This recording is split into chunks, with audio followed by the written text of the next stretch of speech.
राजनीतिक विज्ञान और अंतर्राष्ट्रीय संबंध, यूनिट 10, पश्चिमी राजनीतिक विचार। इस लेक्चर में हम ये समझेंगे कि हमें कैसे तैयार करना है जो हमें कोई भी नहीं बताता है।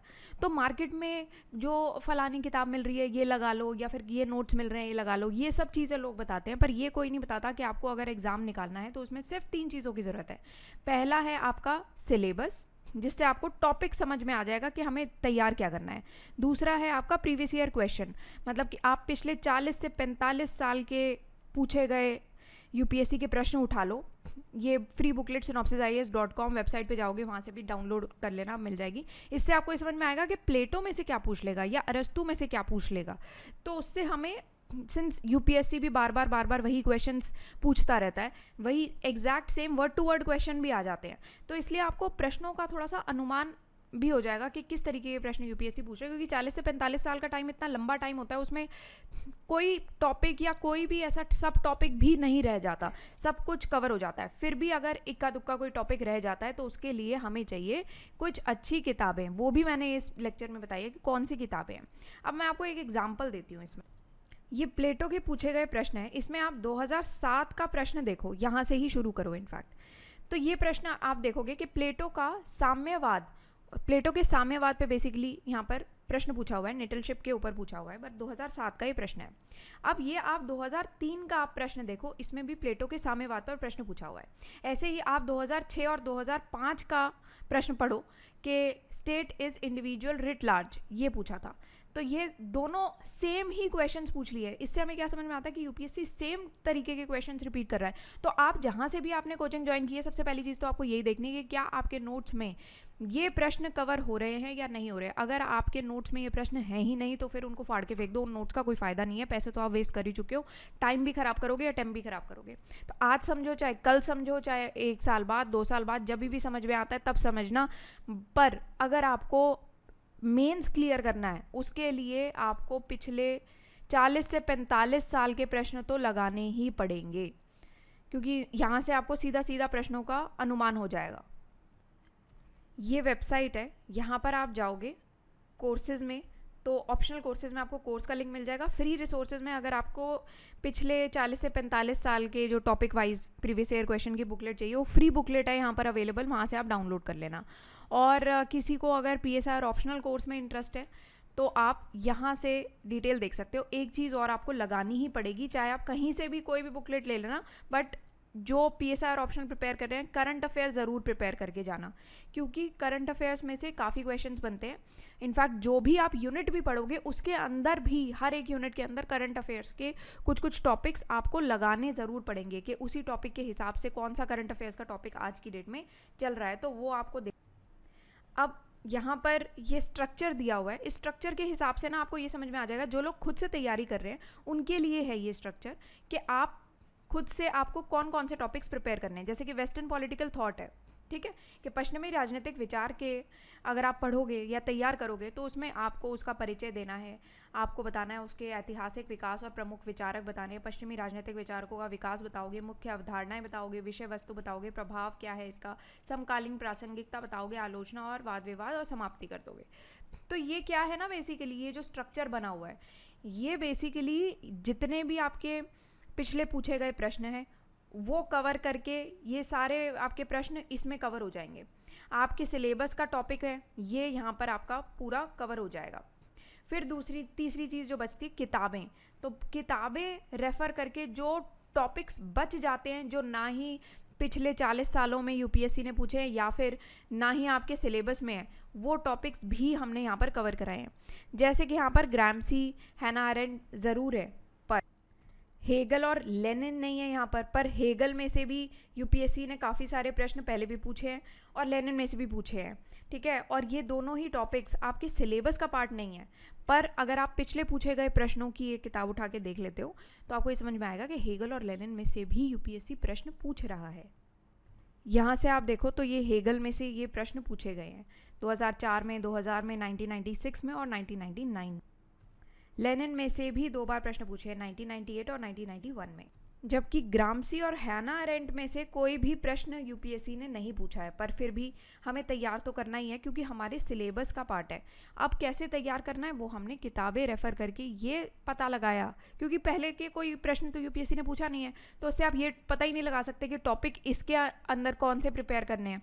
तो उसके लिए फिर आपको किताबों की ज़रूरत पड़ती है। तो किताबें रेफ़र करके हमने ऑलरेडी ये पहले से बना के आपको दे दिया है। तो जो लोग भी जिनके पास टाइम कम है वो सिनॉप्सिस आईएएस ज्वाइन करने की का सोच सकते हैं, क्योंकि अगर आप ये ज्वाइन करते हो तो आपको ना ही कोई प्रीवियस ईयर क्वेश्चंस रेफ़र करने की ज़रूरत है। यही नोट्स है जिसके अंदर सारी चीज़ें रेफ़र करके ये नोट्स बनाए गए हैं। तो इसके अलावा इसके बाहर से आपको ना कोई किताब रेफ़र करने की ज़रूरत है, ना ही प्रीवियस ईयर क्वेश्चन रेफ़र करने की ज़रूरत है, कुछ भी रेफ़र करने की ज़रूरत नहीं है, क्योंकि हमने पहले से ही ये सारी चीज़ें मिला के बना दिया है। अब यहाँ से मैं स्क्रॉल करूँगी तो आप देखते जाना कि प्लेटो में से कौन कौन से प्रश्न पूछे गए हैं। 2019, 2015, 2009, 7, 6, 5, 4, 3, 2000 में, 1993, 1992 में। तो ये सारे कुछ प्रश्न यहाँ पर पूछे गए हैं। आप स्क्रीनशॉट ले सकते हो, अपने पास सेव करके रख सकते हो। अब यहाँ पर आपको बेसिकली क्या करना है कि जो लोग खुद से तैयारी कर रहे हैं, कोई भी कोचिंग ज्वाइन करने की नीड नहीं है जिनको, और टाइम है, तो उनको तो आपको ये पूरा स्ट्रक्चर बनाया हुआ है, इसके हिसाब से आप अपने नोट्स बना जाओ। ये स्ट्रक्चर वो है जिसमें आपके पिछले पूछे गए प्रश्न भी कवर हो जाएंगे 40 साल के, साथ में आपकी जो किताबें रेफ़र करके टॉपिक्स ढूंढे हैं वो भी आपके कवर हो जाएंगे। तो इसके बाहर से आपको कुछ करने की ज़रूरत पड़ेगी नहीं, बस आपको किताबें वो रेफ़र करके इस टॉपिक्स के हिसाब से वो नोट्स बना लेने हैं, बस इतना करना है आपको। ठीक है, तो जिनके पास टाइम है वो यही करें। फालतू की टेस्ट सीरीज़ मत लगाना। टेस्ट सीरीज़ की बजाय आप पिछले यूपीएससी के ही प्रश्न उठा के उनको सॉल्व करके देखो, अपने फ्रेंड से चेक करवाओ, क्योंकि एनीवे अगर आप किसी भी कोचिंग को ज्वाइन करते हो और वहाँ से आप अपने कॉपीज सबमिट करते हो, तो वो कॉपीज चेक करने वाले या क्वेश्चन बनाने वाले भी वही लोग हैं जिनका खुद का अभी निकल नहीं रहा है एग्ज़ाम। तो वही लोग चेक कर रहे ले दे के, तो आप अपने फ्रेंड से भी करवा सकते हो वो चीज़ें। तो आसपास आप किसी को देख लो। तो आप यहाँ से स्टार्ट करोगे कि प्लेटो एक दार्शनिक और विचारक के रूप में, फिर प्लेटो का जीवन पृष्ठभूमि, ये 2 लाइन में आपको बस बताना है। फिर प्लेटो का जो सबसे बड़ा उन्होंने किताब पे काम किया है वो है द रिपब्लिक, जिसमें प्लेटो की मैग्नम ओपस के बारे में आप थोड़ा सा लिखोगे। इसके अंदर कुछ कुछ टॉपिक्स आते हैं, जैसे कि एक आदर्श राज्य का सिद्धांत क्या है, फिर शिक्षा का सिद्धांत, प्लेटो का साम्यवाद और शिक्षा। साम्यवाद और शिक्षा पर तो काफ़ी अच्छे खासे क्वेश्चंस पूछे हुए हैं, यूपीएससी ने पूछे ये प्रश्न साम्यवाद पर स्पेशली, है ना। फिर प्लेटो का साम्यवाद बनाम आधुनिक साम्यवाद, इन पर आपको बताना है। राजाओं के रूप में दार्शनिक, फिर आपको बताना है राज्य व्यक्तिगत रिट बड़ा है, प्लेटो का रूपों का सिद्धांत, विचारों की छाया के रूप में वास्तविकता, प्लेटो की गुफा का रूपक, इसमें आपको ये सारे टॉपिक्स कवर करने हैं। ये सबसे इंपॉर्टेंट टॉपिक्स हैं आपके, इसमें से काफ़ी बार यूपीएससी प्रश्न पूछता है। ठीक है, प्लेटो के दर्शन में न्याय और सदाचार, ज्ञान से शक्तिशाली कोई कानून नहीं, विचारकों का दृष्टिकोण बताना है, जिसमें आप पश्चिमी विचार बताओगे और प्लेटो का बताओगे, जिसमें से प्रश्न भी यूपीएससी ने पूछा है। फिर प्लेटो के विचारों की आलोचना करनी है, जिसमें आप अरस्तु की आलोचना, इसमें से यूपीएससी ने प्रश्न पूछा हुआ है, और इसमें से भी पूछा हुआ है प्लेटो खुले समाज का दुश्मन है। ये बहुत ही डायरेक्ट क्वेश्चन यूपीएससी ने पूछा हुआ है। प्लेटो के दर्शन की समकालीन प्रासंगिकता बताओगे। अब आते हैं एरिस्टोटल, ये भी मैं स्क्रॉल करती जा रही हूँ, आप समझते जाना। 2021 में प्रश्न पूछा हुआ है, 2017 में, 15, 14, 11, 2002 में, 1999, 98, 96, 95, 94, 91। तो अरस्तु के बारे में आप बताओगे। फिर दर्शन में अरस्तु का क्या योगदान है दर्शन शास्त्र में। फिर कानून का शासन बनाम पुरुषों का शासन, ये बताओगे, काफ़ी इंपॉर्टेंट टॉपिक है, इस पर यूपीएससी ने प्रश्न भी पहले पूछा हुआ है। नैतिकता और सदाचार पर अरस्तु के विचार बताने हैं, जिसमें आपको अरस्तु की समानता की अवधारणा बतानी है, और मास्टर बनाम स्टेट्समैन का अधिकार बताना है, इस पर भी यूपीएससी ने प्रश्न पूछा है। फिर अरस्तु की राजनीतिक और सरकार की धारणा क्या है, तो राजनीति के बारे में एरिस्टोटेलियन दृष्टिकोण आप बताओगे। फिर पॉलिस व्यक्ति के पहले क्या था, लोकतंत्र पर अरस्तु का प्रभाव बताओगे, समानता, क्रांति, राजनीतिक संविधानों का वर्गीकरण करना है। फिर कुलीन तंत्र और लोकतंत्र का संलयन, ये राजनीति के आपको संदर्भ में बताना है, राजनीति के संदर्भ में। फिर सरकार का सबसे अच्छा रूप क्या है।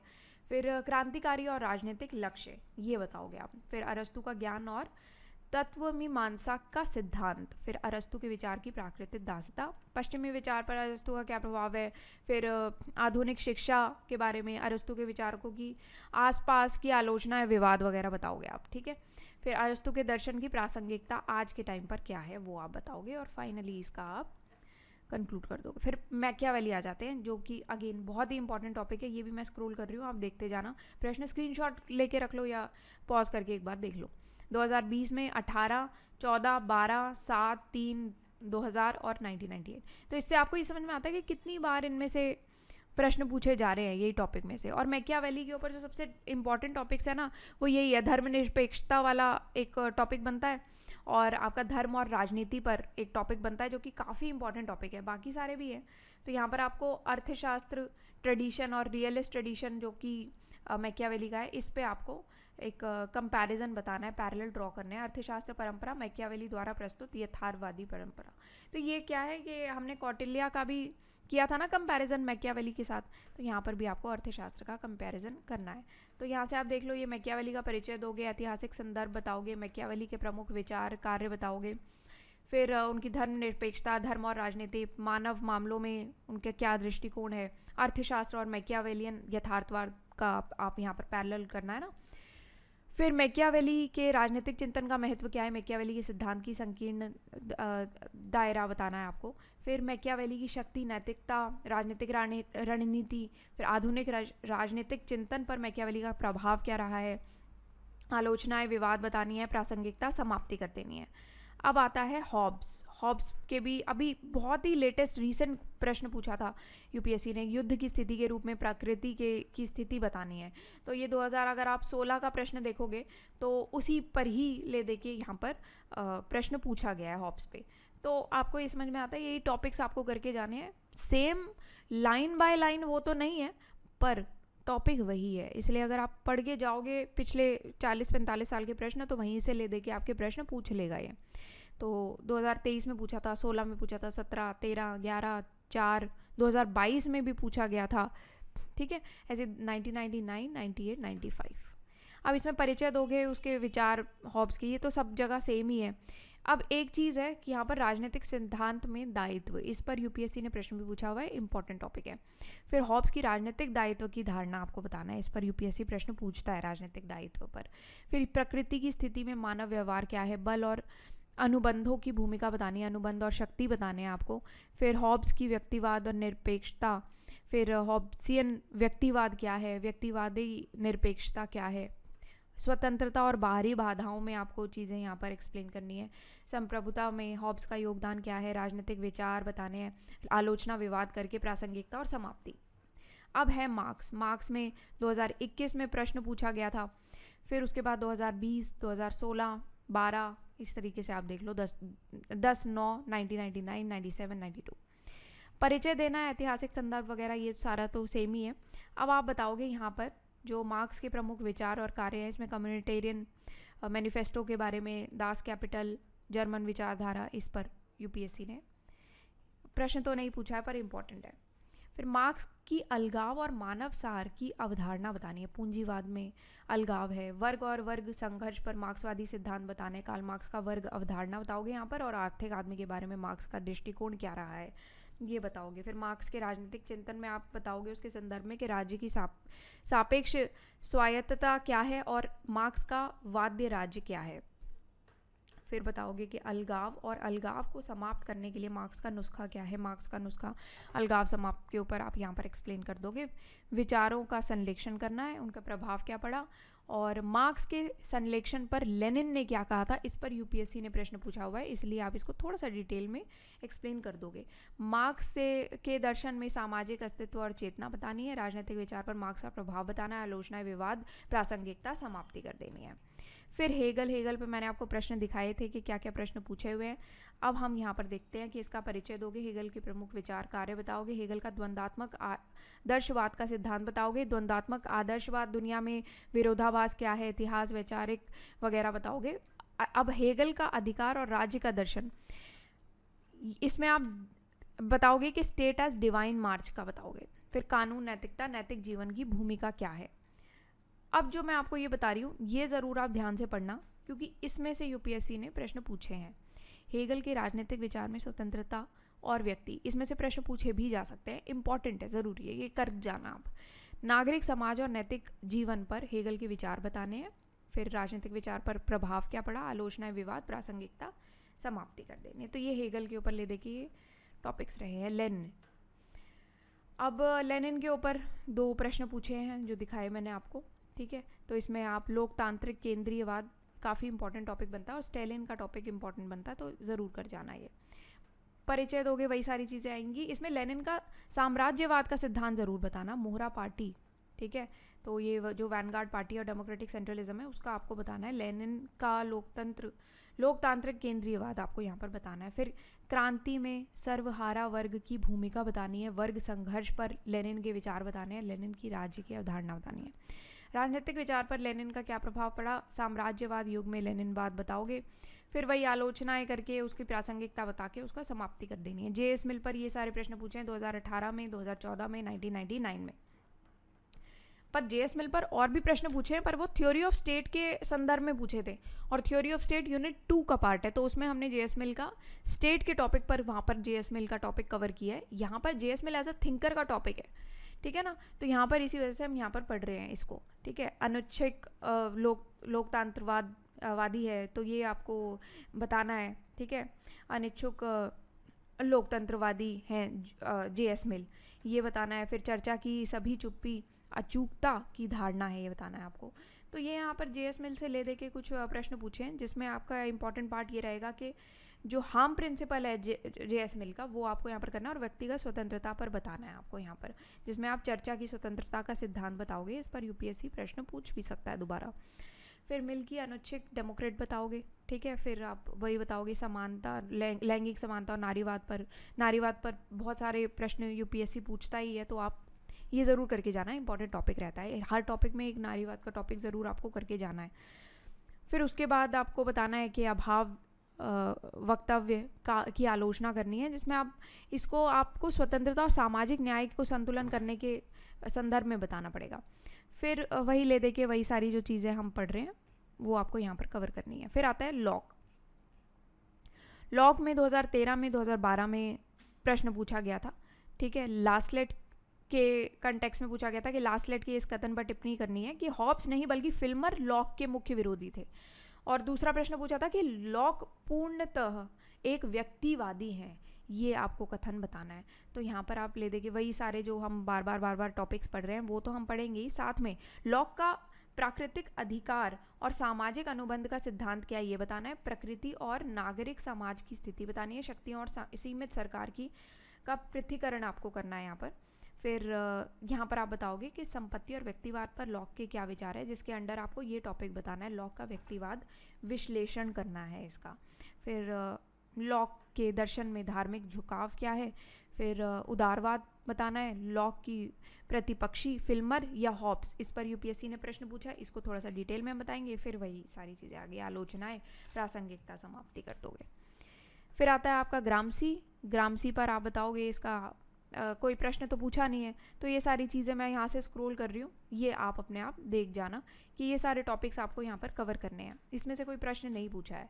नेक्स्ट आता है आपका हैना अरेंट में से भी कोई प्रश्न नहीं पूछा हुआ है, तो यहाँ पर भी मैं आपको स्क्रॉल कर दे रही हूँ, या आप स्क्रीनशॉट ले सकते हो। ये सारी चीज़ें आपको हैना अरेंट में कवर करनी है। अब आता है कि अलग अलग आपके जो मिसलेनियस टॉपिक्स बच जाते हैं, जिसमें 2 टॉपिक्स पूछे गए थे। एक सेंट ऑगस्टाइन पर 1997 में क्वेश्चन पूछा था और एक मार्सिलियस ऑफ पेडुआ पर 2 ही प्रश्न पूछे गए हैं, तो ज़्यादा कोई ऐसे प्रश्न नहीं पूछे हुए हैं। हो सकता है कोई और अलग से टॉपिक आ जाए, बट ये आपको करके जाना है, ठीक है, कि क्योंकि ये तो हमने किया ही था। अब जो किताबें रेफ़र की हैं, तो ये आप एक किताब है जो आप इसके लिए रेफ़र कर सकते हो। बाकी एनसीईआरटीज़ आप रेफ़र करना ज़रूर, ठीक है। ई ज्ञान कोश आप इसमें रेफ़र कर सकते हो, ठीक है। तो ये मैं आपको बता सकती हूँ। बाकी अगर आप सिनॉप्सिस आईएएस ज्वाइन करते हो तो ये 1 स्टॉप सोल्यूशन है, इसके अलावा आपको कुछ करने की नीड नहीं पड़ेगी। ये सारी चीज़ें हमने ऑलरेडी यहाँ पर कवर करा दी हैं। और आपका कोई प्रश्न हो तो आप कमेंट सेक्शन में लिख के हमसे पूछ सकते हैं।